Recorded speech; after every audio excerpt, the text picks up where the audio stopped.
कृष्ण कृपेचे स्मरण करीत करीत अर्जुन रडू लागला.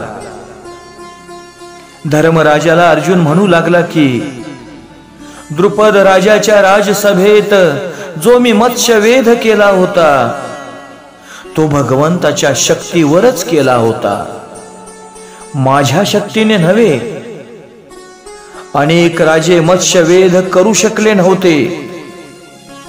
कर्णाच्या मनात मत्स्यवेध करण्याचे आले होते, पण कृष्णाला वाटले की जर कर्ण मत्स्यवेध करील तर माझा अर्जुन तसाच राहून जाईल व द्रौपदी कर्णाची होईल. असा विचार करूनच कृष्णाने भर सभेत कर्णाचा अपमान करविला. कृष्णाने एका दासीला द्रौपदीकडे पाठविले.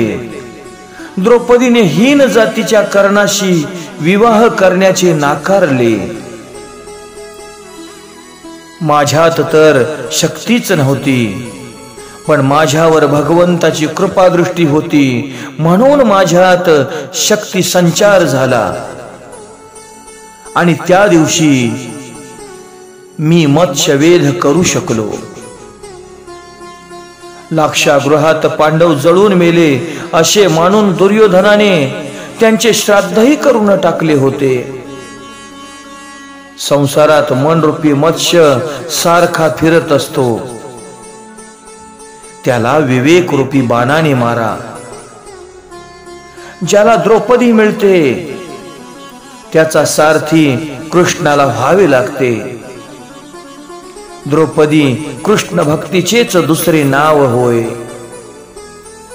जोपर्यंत मनाला मारणार नाही तोपर्यंत कृष्ण भक्ती प्राप्त होणार नाही. मनाला जे आवडते ते करू नका. मनाच्या इच्छेला वश झाला नाहीत तर हळूहळू मन ताब्यात येत जाईल.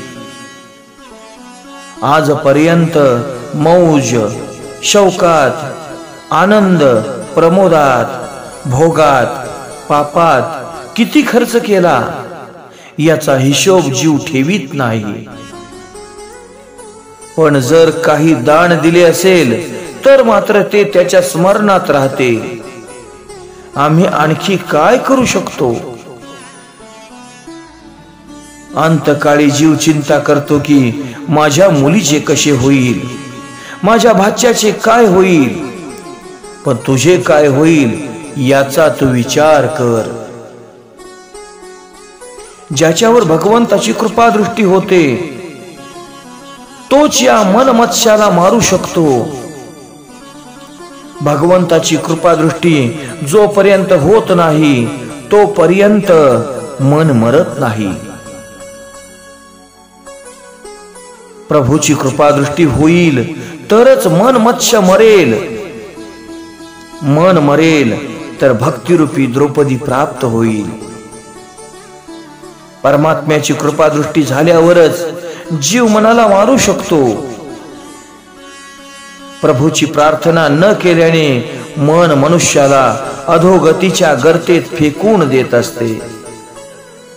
अर्जुनाला श्रीकृष्णाचे अनेक उपकार आठवत होते. त्यांनी मला गीतेचा उपदेश केला. दादा, एकदा त्यांनी मला काही मागण्यास सांगितले.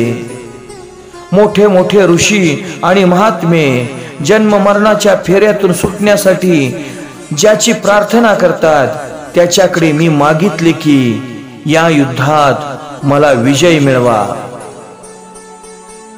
अरे रे, मला मागताही आले नाही.